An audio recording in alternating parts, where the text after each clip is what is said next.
Welcome to Creating Smarter Spaces, where we explore the intersection of technology, innovation, and the built environment. Produced for corporate real estate, facilities management, and workplace technology executives like you, this podcast is your go-to resource for staying ahead of the ever-evolving world of smarter spaces.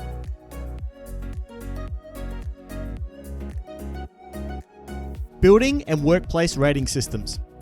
There's a ton of them out there, and there seems to be a certification and award race going on with some building owners and workplace occupiers to gain as many of them as they can and plaster them all over the entrances of their buildings. But are they measuring the right things? And are they all really what they've cracked up to be? In this episode, I'm going to dive, maybe controversially, into my thoughts on the topic and what I believe we need to do as an industry to improve. I'm your host, Michael Przyszczyla, and this is Creating Smarter Spaces. So let's dig in. In this episode, I want to share my thoughts on a topic that's been rumbling around in my brain for some while. But this morning, I read a report that prompted me to want to get the thoughts out of my head and into the wild for broader discussion. And that's the topic of building rating systems or workplace awards. I woke up today and saw a LinkedIn post about HQO's Best Spaces to Work Awards that caught my eye. I'm always interested in what's going on in the market, so of course I dived in and read through the list of nominees for the first quarter of Q1 2024. Now, I've long been a fan of the Lisbon Index. I've always found it to be very employee experience centric, and I felt it did a fantastic job of benchmarking true employee experience in the workplace, which I've always defined as the physical office space in which you work. This is why I found it extremely intriguing when they were purchased by H some time ago, who primarily focused on selling to the owner-landlord side of the equation. So this report caught my eye because it was called the Best Spaces to Work, and it's published by HQO. And as I said, in my mind, the space in which you work is your office, your tenancy, the space created and operated generally by your employer, or as is likely the case as a listener to this podcast, by you for your employees. As I read through the report today, all but one of the spaces listed in the report were in fact multi-tenant building, and they'd been nominated by the owner or the operator. Look, I'm not going to lie, I was disappointed. Then I read through the summary of the nominees, and don't get me wrong, there's some buildings in here that I have been to and I know are nice, but a nice building doesn't make a great or best workspace. Here's an example of a description of some of the top contenders.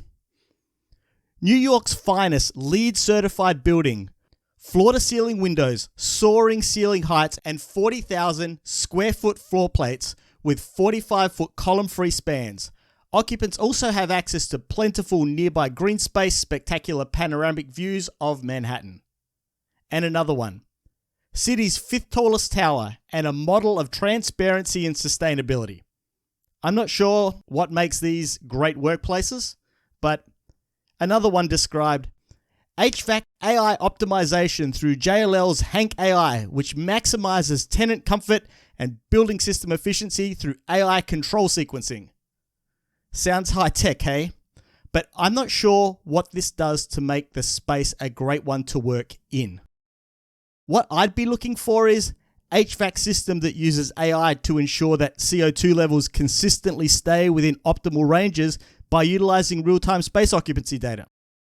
That's an outcome that gets a big green check mark for me as an office space consumer.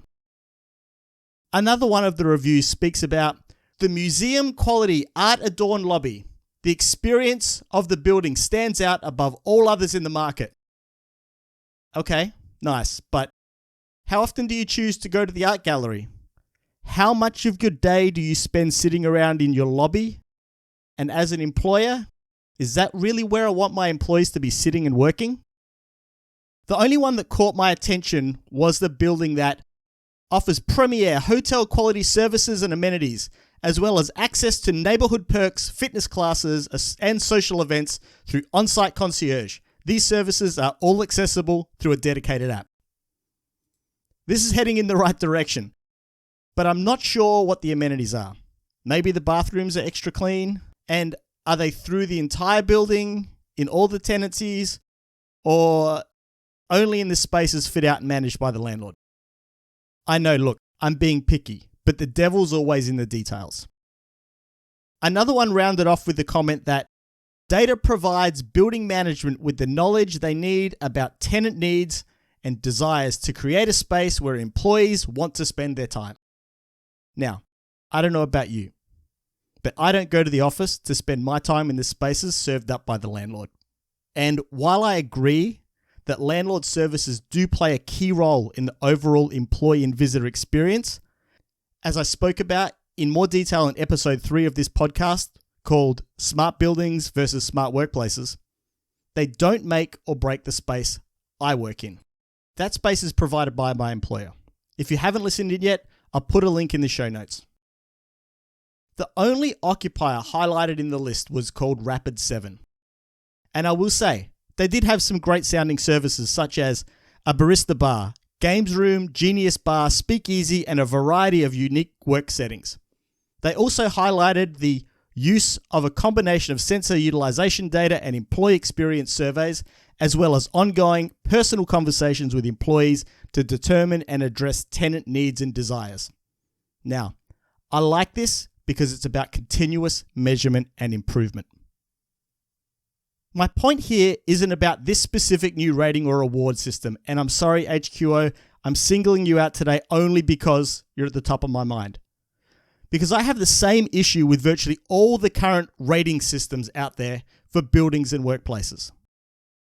And my issue is this: they are all point in time or about potential. None of them are about continuous monitoring, performance, or enabling of day-to-day employee productivity, whether it be for the building provided and operated by the landlord or the workplace typically designed, built, and operated by the tenant. Imagine if airlines published their on-time performance numbers based on measurements taken on one day of the year, or even worse, purely on their scheduling. How accurate would they be? How much would you trust them? You wouldn't, right? But that's what we're doing with most of the rating systems that are out there today for our office buildings and workplaces. They're either measuring a point in time or a potential based on some written policy or design spec with no proof of enforcement or achievement. None of the ones you typically see are actually setting a benchmark that needs to be measured and maintained on an ongoing basis. And no, checking someone once for 10 minutes every 3 years doesn't count.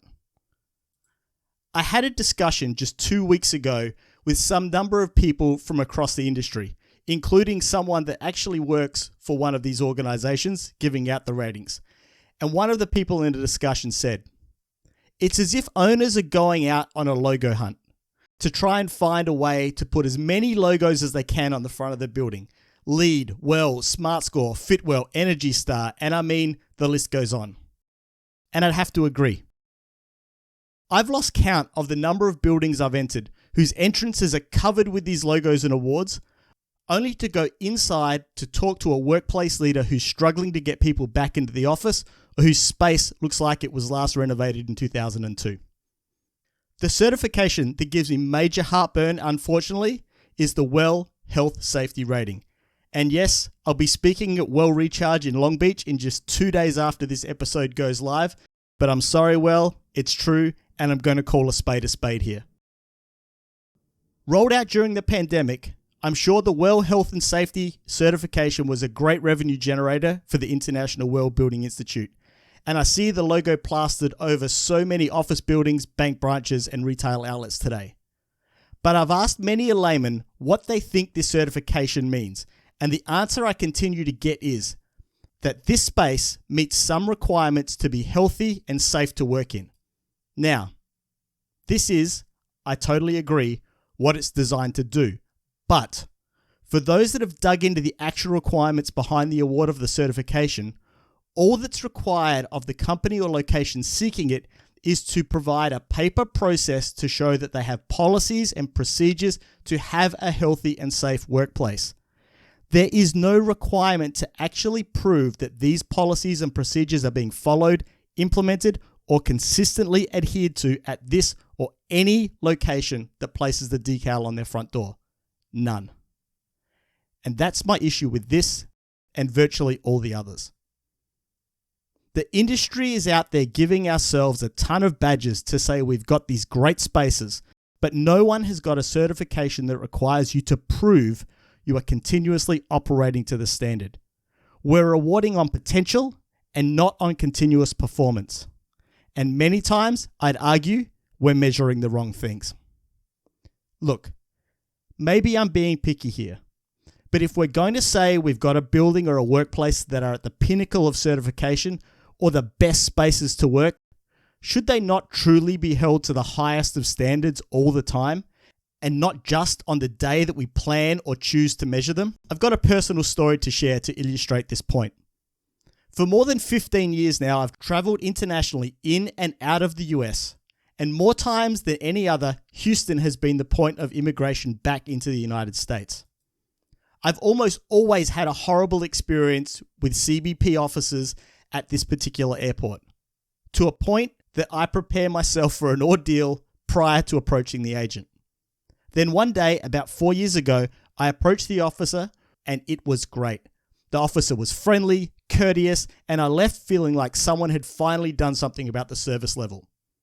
Now, my joy was short-lived, however, because as I exited immigration, went down into the baggage collection area, I found a big stand set up where they were doing CBP customer service surveys. Why was the service so good today? Because today was the day they decided to measure it. Before we continue, I want to take a minute to thank all of you that have taken a few extra minutes to leave a review about the show. I'm really happy to see the content is resonating with so many of you. Podcasting is an interesting medium. As the host of a solo show, as they call this, it's easy to feel like you're sitting here in a padded room talking into a void, not really knowing if the message is hitting the mark or not. The star ratings and even better, the short written reviews help me know what you like and enable others to discover the show as well. So if you haven't had the chance to leave one yet, I'd love for you to do so. The simplest way is to visit the website at smarterspaces.live/reviews and hit the rate the show button. Or you can do it right here in the app you're using to listen to me right now. It really is that simple. Thanks a million, and I look forward to hearing your thoughts. Now, back to the episode. The only building certification program I've found that requires proof of ongoing performance to achieve is the Living Building Challenge. But if you know of others, I'd certainly love to hear about them. If you don't know about it, the Living Building Challenge not only requires the building to be built to the most rigorous of standards, but it requires proof of ongoing operation for a full year by an independent third party to obtain. I'm going to throw a link into the show notes to a great podcast on the Condata building in the Georgia Institute of Tech in Atlanta. It's an amazing example of what can be done in construction and operation if we really set our hearts and minds to it. I highly recommend you take a listen. So what's all this got to do with smarter spaces? Well, as those of you that have listened to the show in the past know, I'm all about experiences and how technology can unlock and enable these. I've also got a thing about the industry's blindness to the very stark distinction between tenant and landlord space and services. We do need both of these acting in unison to provide truly great workplaces for people. But it takes both actually working together to achieve the outcome for the person we are apparently now both courting to come into the space, the individual employee. We can't be giving ourselves a pat on the back because we've got a policy or we've done our piece of putting in some equipment that can operate efficiently, but our counterpart, either the tenant or the landlord, hasn't or doesn't use it in that way. There's no point putting in a smart HVAC system if the building engineer is going to switch it onto manual and operate it off of a time clock. You might laugh, but a report from Mortar Intelligence found back in November of 2023, and I quote, "Due to ignorance or improper configuration of the building automation systems by the installation contractors, far too many buildings with perfectly functional building automation systems still have their equipment running manually by the building operator." Check it out, the link's in the show notes. We have very easily accessible technology today to design, operate, and measure true end-to-end workplace experience and performance of our workplaces for employees. I'd love to see better active partnerships between tenants and landlords really working together if we truly want to earn a badge or an award that means something to the layman on the street. In my day job, we've many times executed these types of assessment for clients to give them a true understanding and a benchmark of the employee experience in the workplace in one building or across a portfolio. But I don't work for a building or workplace rating company, and we won't give you a sticker to put on your front window. We will, however, tell you where your gaps are and what you can do to improve. I'd love to hear your thoughts on this topic. If you're new to the show and don't know where to find me, smarterspaces.live/connect is the fastest way you'll find a guy like me with a very difficult to spell last name on LinkedIn. And if you're from a building or workplace rating organization and you want to put together something that addresses this gap, let me know. I'd love to collaborate on it. I'd also be remiss if I didn't mention that this episode was produced with support from iAdea. Don't know who they are? Well, they could very well be the best kept secret in the world of meeting room panels and kiosk displays. iAdea have been in the business for more than 25 years and make some of the best room display panels and kiosk panels on the market. How do I know? I use them every day I go to the office. These displays don't only look great, they're some of the most secure and innovative displays I've come across, with proven enterprise scale management tools and support of all the major space reservation platforms. They're also the first company to support ServiceNow's new workspace service delivery product, as well as having native support for HID and Apple Wallet digital credentials. So you can just tap your phone on the panel to check into your room with your corporate digital access card. If you're in the market for a meeting room panel or a lobby kiosk display, go check them out at www.iadea.com. You won't be disappointed, and tell them that MP sent you. So that's a wrap on today's episode. But before we leave today, just a reminder, I make this podcast for you. So if it's something you like and feel others would too, please consider leaving a review on your podcast platform of choice or share it with a colleague or friend. Not sure how to? Not a problem. Just point them to smarterspaces.live/listen and all the options will be available right there. As always, one final disclaimer, all views and opinions I share on this podcast are my own and may not necessarily be those of my employer. I trust you've enjoyed today's topic and I hope you'll tune in for another episode soon. This is where real estate, facilities management and technology converge. This is creating smarter spaces.